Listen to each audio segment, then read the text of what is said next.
action is bouncing for today's game, and we've got two quarterbacks looking to make an impact. It's Rodgers, Packers, going up against Wilson, Seahawks. With that, let's get you up to Seattle. We're standing by are our commentators, Brandon Guyton and Charles Davis. Thank you very much, Larry. We are here on a beautiful afternoon for football. Today, we've got a good NFC matchup on tap between the Green Bay Packers and the Seattle Seahawks. This fielded at the 2. And he'll take it back to about the 19-yard line.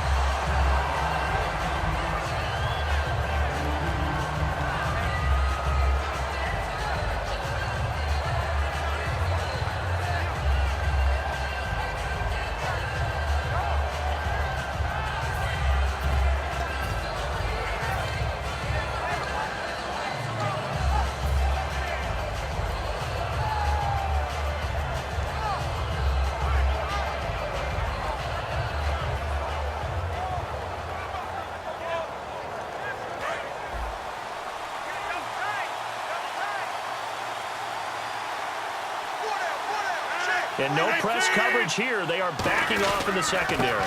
They'll give it to him right up the gut. And he'll get only a couple up to the 22. Here's the offensive unit coming out onto the field in just a moment.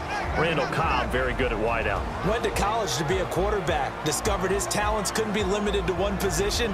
He's a 1,000-yard receiver every year for his quarterback.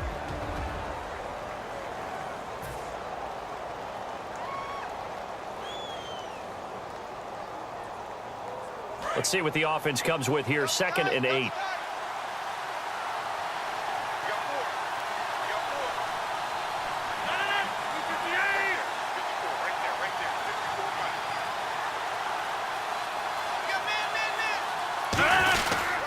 Now a handoff here to his running back.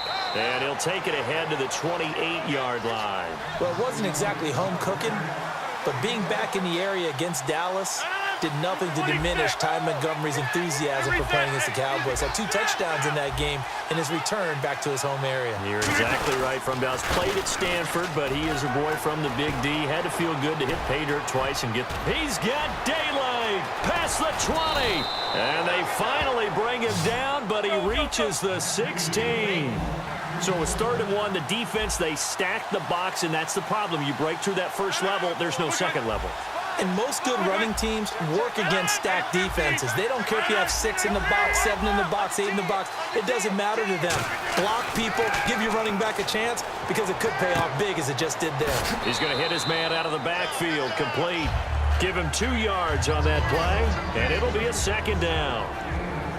The Seahawks, here's their defensive lineup. Earl Thomas is the rangiest free safety in the game. Great reactions, great understanding, and boy, will he strike you when the ball's in his area.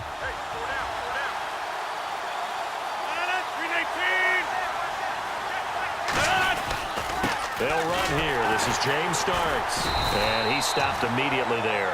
Officially no gain on the play, and they're left with a 3rd and 8. Great play there off the end. Question, Charles. In a 4-3, you hear about the D tackles a lot. What's the role of the if?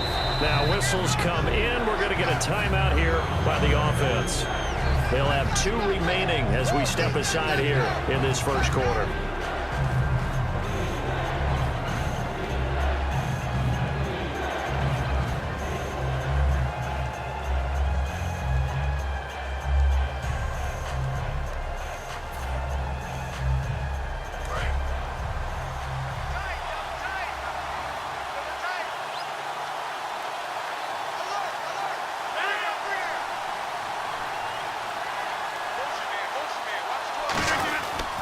And on the ground they go with the running back.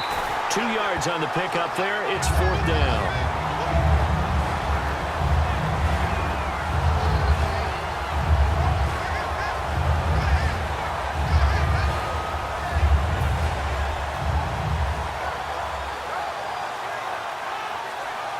Now Mason Crosby for the Packers field goal try.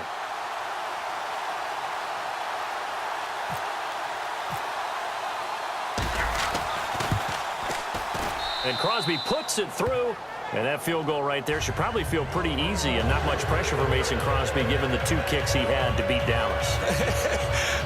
Look, When you talk about Mason Crosby and you go back in his career, remember he kicked at the University of Colorado, which meant he was kicking at altitude in his home games, which added an extra you-know-what to his field goal range.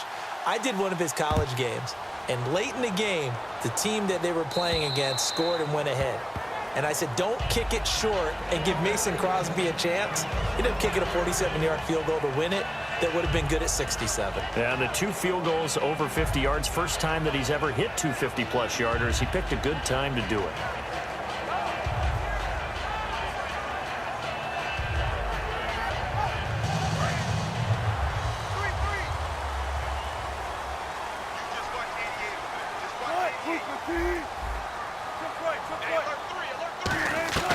On first down, Wilson.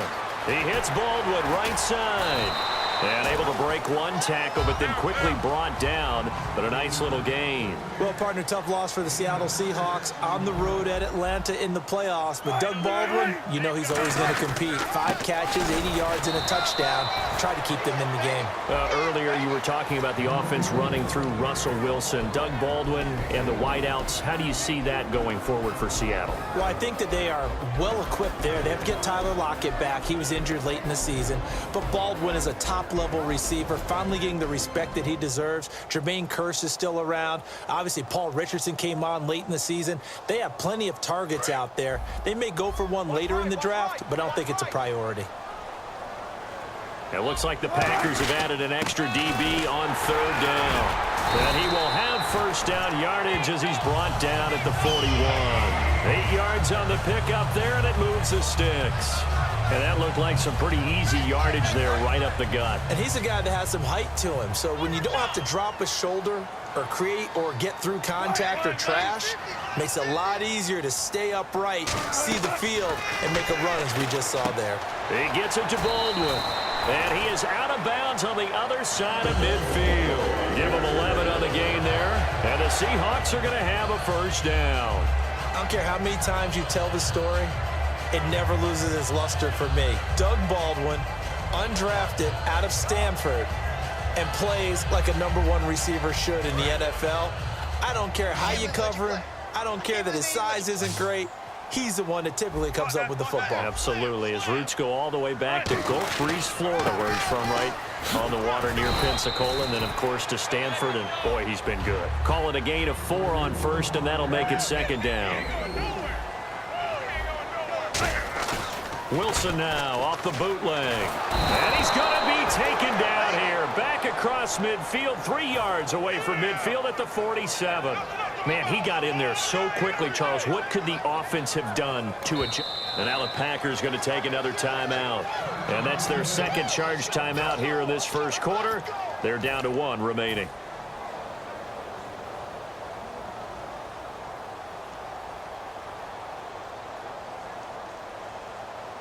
Third down, 15 yards still needed. Looking to jam the receivers at the line here. Press coverage look defensively. Into double coverage, and it's intercepted. Picked off by Morgan Burnett. And they're going to take over right there at the 22-yard line. And Green Bay getting ready to go as they take the field. And they had 3 points last time, but they didn't want 3 points because they were well within range of scoring a touchdown. We'll see if they can do better now. I'm with you on that one. Let's just go ahead and be frank about the whole thing. The only one happy about the 3-point kicker. Exactly. He put it through the post. That's going to help him in contract time. But that offense, they're thinking, let's get in the end zone this time. I don't know if that helped in the contract time. You could have kicked that one through. I don't know about that. I don't know about that. Super toe. Possible run anticipation here as the D-line sandwiches together.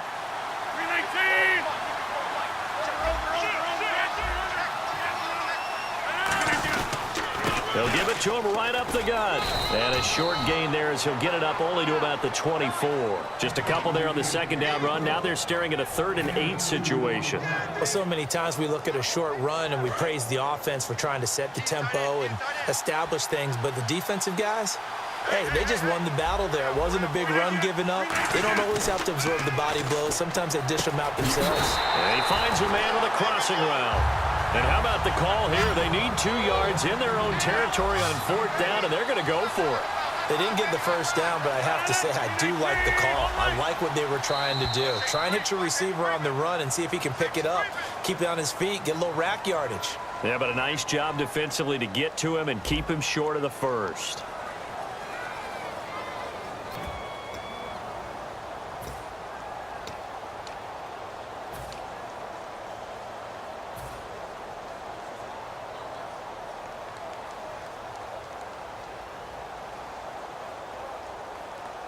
And how about the call here? They need 2 yards in their own territory on 4th down, and they're going to go for it. 319, 26.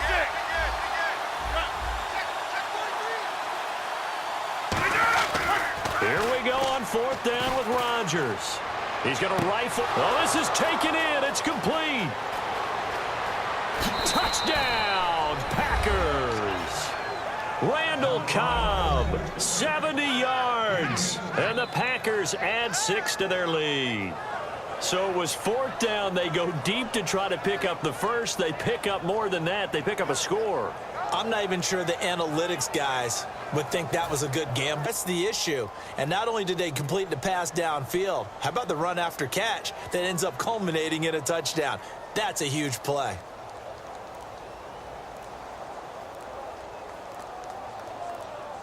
The play clock's running down.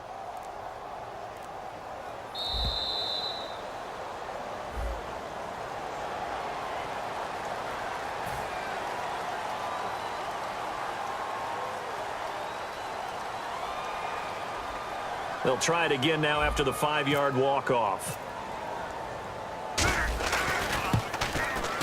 It's up and good, and that'll increase their lead to 10-zip.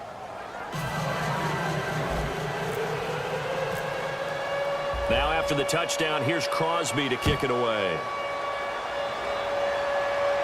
This is taken at the 3. And a pretty good return here. He'll be stopped just shy of the 25 at the 24-yard line. As Seattle now ready to march out of the field. And following the interception, we'll see what they can put together on this drive. I can hear my old college coach right now. He always used to tell us before every game, the team making the fewest mistakes will win. What they're hoping is that that last mistake is their only one of the game. Coaches, that's all they talk about, turnovers, right? Minimizing those and maximizing opportunities. They go back to the air here after the INT on the last drive. Escaping the pressure right. He rifles one that's intercepted. Picked off by Morgan Burnett. And Green Bay getting ready to go as